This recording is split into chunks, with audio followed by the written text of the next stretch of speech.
मात्रा दोस्तों, मैंने सब कुछ आपको बता दिया कि हमारा article, letter, application, central idea. दोस्तों बस हमारे प्रश्न उत्तर बचे हैं और ग्रामर बची है, तो जल्दी से हम पहले प्रश्न उत्तर कवर करते हैं, उसके बाद हम ग्रामर देखते हैं। दोस्तों पहले हमारी समरी क्या है, हम दोस्तों समरी देखेंगे। समरी के दिन तुरंत बाद इंपॉर्टेंट क्वेश्चन देखेंगे, वो भी आप अपने आप से कर लेंगे। मैं आपको समरी इस तरह से समझा दूंगी। चलिए अब स्टार्ट करते हैं। The last lesson. दोस्तों जो द लास्ट लेसन है, ये प्रेरणादायी और रोमांच कहानी है। ये देशभक्ति भाव से भरी हुई है। और इस जो द लास्ट लेसन है, इसमें जो टीचर थे वो कौन थे? एम हैमल थे। और वो क्या पढ़ाते थे? फ्रेंच भाषा पढ़ाते थे। और वो क्या कहते हैं, और ये स्कूल कहाँ स्थित था? ये अल्सास लॉरेंज के क्षेत्र में स्थित था। और वहाँ की सेना कौन सी सेना ने कब्जा कर लिया था, ये आपको पता होना चाहिए। तो प्रूशियन की सेना ने कब्जा कर लिया था। दोस्तों इसमें जो अध्यापक हैं वो क्या बताते हैं, जब कोई देश गुलाम हो जाता है तब तक वहाँ के लोग अपनी भाषा से आबद्ध रहते हैं।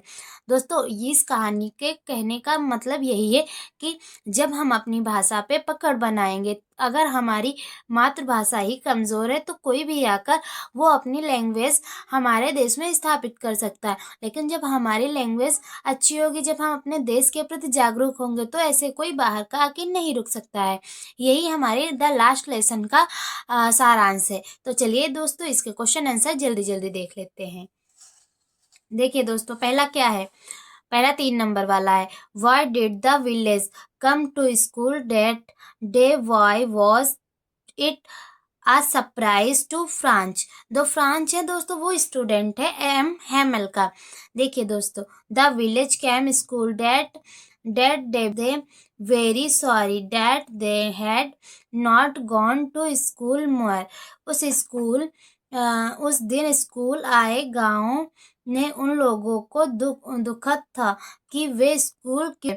अब यह इन लोगों का ढंग था कि वे एम हैमल को अपनी वफादारी वाली सेवा के लिए धन्यवाद दे रहे हैं और अपने देश के प्रति सम्मान प्रदर्शित करें, जो अब उनका अपना नहीं रहा। पिछली बेचों पर गांव के लोगों को बैठा जो अब वहाँ जो हमारा है फ्रांच, वो गया और उसने देखा कि क्लास में पुरानी बेंचों पे कौन लोग बैठे थे? बूढ़े लोग, ओल्ड लोग बैठे हुए थे। वो सब शोक मना रहे थे, क्या है का, कि उनकी अब मातृभाषा नहीं पढ़ाई जाएगी। यही दोस्तों इसमें आपको बताना है, अपनी लैंग्वेज में आप लिख सकते हैं। चलिए आगे देखते हैं। Whom did M. Hamel blame for the ignorance in study and why? दोस्तों अब जो हमारे एम हैमल टीचर थे, वो भी अब पछता रहे थे कि वो सोच रहे थे कि मैं भी अपने बच्चों को सही से एजुकेशन नहीं दे सका। वो खुद को भी ब्लेम करते हैं, इसमें ये आपको बताया गया है। फिर दोस्तों आगे देखते हैं। दोस्तों इसमें आज नहीं, बस आपको क्या याद रखना है। दोस्तों हमें पता है कि हमें पहले चैप्टर में क्या याद रखना है। ये हमें याद रखना कि लास्ट लेसन में क्या हुआ था। आपको पता है कि लास्ट लेसन भाषा थी, और टीचर कौन था? एम हैमल था। और जो स्टूडेंट था वो कौन था? फ्रांच था। यही। और उन्हें किस बात पे पछतावा है? कि वो टीचर को पछतावा कि वो अच्छे से पढ़ा नहीं सके, और बच्चों को पछतावा है कि वो सही से पढ़ नहीं सके, और इसके बाद फ्रांच लैंग्वेज नहीं पढ़ाई जाएगी। ये हमारे चैप्टर 1 का सारांश है। दोस्तों टाइम वेस्ट ना करते हुए जल्दी जल्दी देखते हैं। आ जाइए दोस्तों, the last spring story of stolen childhood. ये किसने लिखा है? अनीश जैन। दोस्तों चलिए इसका भी सारांश देखते हैं। देखिए दोस्तों, जो हमारा पार्ट है लॉस्ट स्प्रिंग, ऐसे बच्चों का विवरण है जो गरीबी का शोषण के कारण अपने बचपन से वंचित हो चुके हैं। पार्ट 2 पृथक भागों में विभाजित है, ये तो आपको पता ही होगा। चलिए देखते हैं आगे। और I want to drive a car. Part का पहला भाग अब आगे बीनने वालों का विवरण प्रस्तुत करता है। उनमें से अधिकांश ढाका से आए हुए कौन थे दोस्तों? ढाका से आए हुए प्रवासी हैं जो अपने सीमापुरी में बस गए थे। कहाँ बसे आके थे दोस्तों? सीमापुरी में बसे थे। आगे देखते हैं कहानी का मुख्य पात्र साहेब है। दोस्तों इसमें जो कूड़ा बीनने वाले में है, इसका मुख्य पात्र कौन है? साहेब है। कौन है दोस्तों? साहिब आलम। आगे देखते हैं। उनमें से अधिकांश कहाँ से आए हुए थे? सीमापुरी से आए हुए थे। और कहानी का मुख्य पात्र कौन है? साहेब है दोस्तों। वहाँ एक कूड़ा बीनने वाले हैं जो सदैव यहाँ सोने पाने की लालच में व्यस्त रहता है। पाठ भाग है मुकेश के जीवन का विवरण देता है, जो फिरोजाबाद का रहने वाला है। वह चूड़ी बनाने वाले एक गरीब का बेटा है। इस क्षेत्र में बाल श्रम कानूनों का पूरी तरह से उल्लंघन किया जाता है। मुकेश का सपना है कि एक मोटर मैकेनिक बनने का है। दोस्तों जो हमारा दूसरा भाग है उसमें क्या होता है? उसमें चूड़ी बनाने का काम होता है जो फिरोजाबाद में होता है। बस आपको मेन पॉइंट याद रखने हैं। ओके दोस्तों, कौन कौन मेन पॉइंट है? पहले तो आपको याद रखना है कि जो हमारा लॉस्ट स्प्रिंग है इसके दो पार्ट हैं। पहला क्या है? जिसमें हमारा मुख्य पात्र है साहेब। इसमें हम क्या होता है? कूड़ा बीनने का काम होता है दोस्तों। और जो दूसरा है उसमें चूड़ी बनाने का काम होता है। ये फिरोजाबाद में होता है। और जो कूड़ा बीनने वाले थे वो कहाँ बसे थे? सीमापुरी में बसे थे। बस दोस्तों आपको इतना याद रखना। आप क्वेश्चन आंसर अच्छे से देख लेते हैं। चलिए दोस्तों देखते हैं। इस साहेब happy working at the T steel explain. ये आपको बताना है कि जो हमारा साहेब था वो कूड़ा बीनने के बाद वो एक दुकान पे काम करने लगता है, टी स्टॉल पे, चाय की दुकान पे। तो क्या होता है इसके साथ? तो ये अच्छा लगता है या वो उसका मन लगता है वहाँ, नहीं लगता उसे, वहाँ कितने रुपए मिलते थे? तो दोस्तों ये बताना है। Not happy, no, Saheb is not happy working. वो खुश नहीं था, जबकि उसे कितने रुपए मिल रहे थे? रुपए 800 मिलते थे, फिर भी वो खुश नहीं था। बस आपको इतना याद रखना है। चलिए दूसरा देखते हैं। अब देखते हैं, how is Mukesh attitude to his situation different from that of his family. अगर आपसे ऐसे नहीं पूछा गया तो आपसे ऐसे पूछ लिया जाएगा। What does Mukesh want to be become in life? आता था, जबकि उसका परिवार विरासत में चूड़ी बनाने का काम करना चाहता था। उसकी पहल, उसके दृष्टिकोण को उसके परिवार से भिन्न। पहले क्या होता था? अगर किसी के घर पे एक जैसा काम होता वो उसके बच्चे भी वही काम करते थे, कुछ और नहीं सोचते थे। लेकिन जो हमारा मुकेश था उसके वहाँ क्या होता था? चूड़ी बनाने का काम होता था, जबकि ये काम विरासत में उन लोगों को मिला था। लेकिन मुकेश का क्या सपना था? मुकेश का सपना था कि मोटर मैकेनिक बनना चाहता था। ओके दोस्तों, ये भी आप अच्छे से लिख लेंगे। चलिए आगे देखते हैं। What does every other family do in Firozabad? आपको बताना है कि फिरोजाबाद हर दूसरा परिवार क्या करता था। मैंने आपको बताया था कि फिरोजाबाद के बाद में सभी लोग, हर फैमिली क्या करती थी? वो ग्लास बेंगल्स मेकिंग इंडस्ट्री, दोस्तों जो चूड़ियाँ थी उनको बनाती थी। और वहाँ के जितने फैमिली थे सबका काम एक ही जैसा था। और वो लोग सोचते थे कि वो और कुछ करना भी नहीं चाहते थे, वो सोचते थे मिला है। ओके दोस्तों, चलिए अब हम देखते हैं चैप्टर 3। क्या देखेंगे दोस्तों? चैप्टर 3 देखेंगे, डीप वाटर। देखते हैं डीप वाटर में क्या था। दोस्तों डीप वाटर बहुत ही प्यारी कहानी है।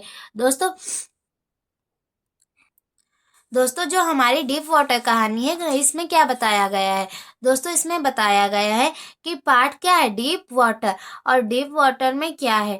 देखो जो विलियम डगलस थे वो, उनको पानी से बहुत ही डर लगता था, बहुत ही ज़्यादा। लेकिन उनका सपना क्या था? उनका सपना था कि वो भी पानी में तैरे, लेकिन उनको इतना पानी से डर लगता था। उसी पे इनकी विजय हुई है।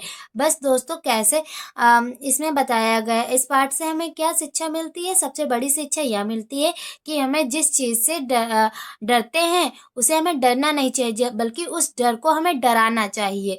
ये कहानी से हमें ये शिक्षा मिलती है। चलिए दोस्तों, इसके क्वेश्चन आंसर इंपॉर्टेंट, ज़्यादा क्वेश्चन ना देखते हुए एक देखते हैं, उसी में आप सब समझ जाएंगे। अगर कोई भी आएगा तब भी आप कर लेंगे, क्योंकि क्वेश्चन नंबर 2 अच्छे से देख लीजिए। Describe Douglas struggle at the pool. What did he do to save his life? इसमें कहा गया है डगलस के संघर्ष का वर्णन कीजिए, अपने जीवन को बचाने के लिए उसने क्या सोचा।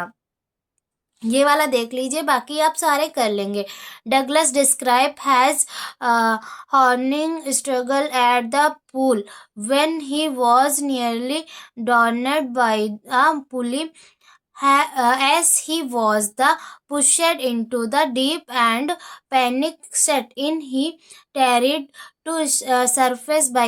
दोस्तों इसमें बताया गया कि वो जहाँ स्विमिंग सीखने जाते थे वहाँ एक मोटा लड़का आया और उसने जो हमारे कौन थे डगलस थे उनको धक्का दे दिया, वो नीचे गिर गए थे और लेकिन वो निकल नहीं पा रहे थे।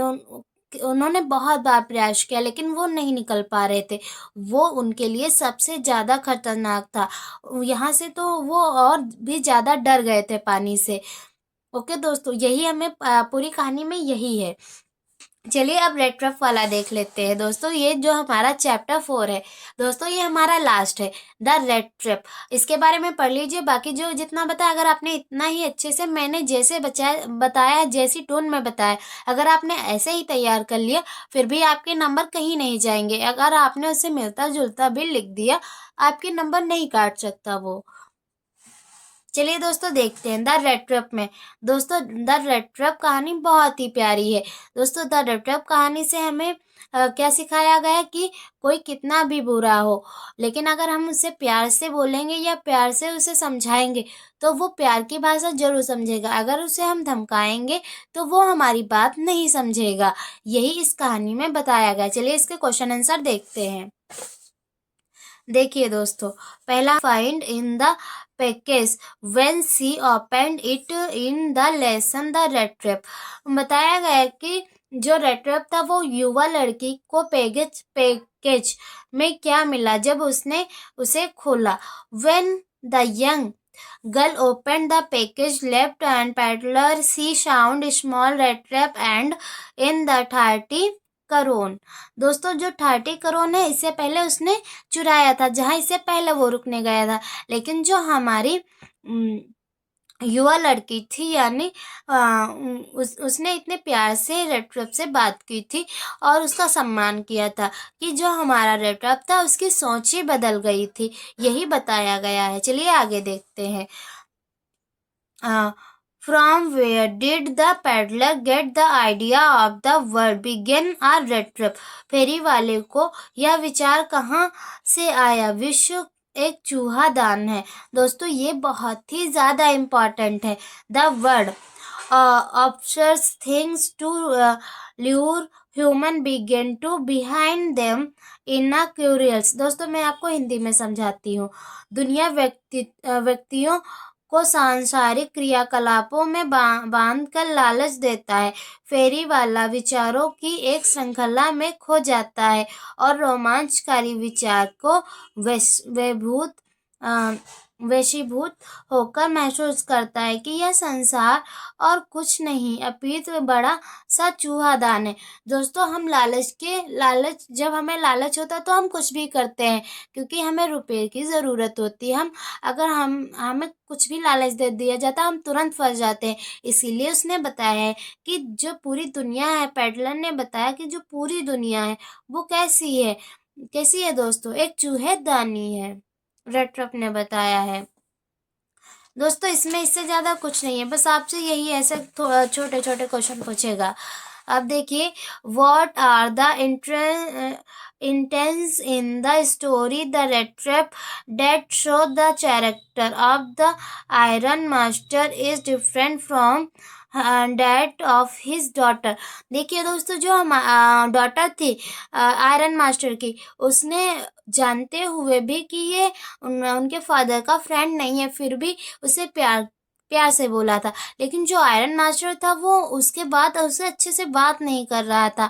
वो उसे उसका व्यवहार बदल गया था। लेकिन जो उसकी डॉटर थी उसका व्यवहार वैसा ही रहा था। यही बताया गया है। चलिए आगे देखते हैं। What made the peddler final change his way? किस कारण फेरी वाले ने अंततः अपने तरीके बदले?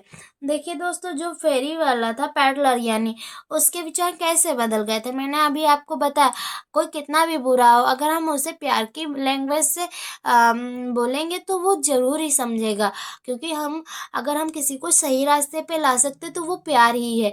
वरना तो अगर हम गुस्से से बोलेंगे तो वो सही होने की जगह और ज़्यादा बिगड़ जाएगा। बस दोस्तों, आपने ये देखा कि द रेड ट्रैप चैप्टर में क्या है, डीप वाटर में क्या है, लास्ट स्प्रिंग में क्या है, और द लास्ट लेसन के में क्या है। दोस्तों, अगर आपने इतना ही अच्छे से अभी वीडियो देख ली तो एग्जाम में जब आप जाएंगे तो आपको यही सब याद रहेगा। और दोस्तों, अगर आपको पूरा ना याद हो तो बस आप याद करिए इस चैप्टर में हुआ क्या था, बस आप वही लिख दीजिएगा और आपको एग्जामिनर पूरे मार्क्स देगा। मैं आपको दावे के साथ बता सकती हूँ। तो दोस्तों, मिलते हैं नेक्स्ट क्लास में। ओके दोस्तों, इस वीडियो को ज़्यादा से ज़्यादा शेयर कर दिए ताकि हर एक बच्चे के पास एग्जाम से पहले यह वीडियो ज़रूर पहुंचे।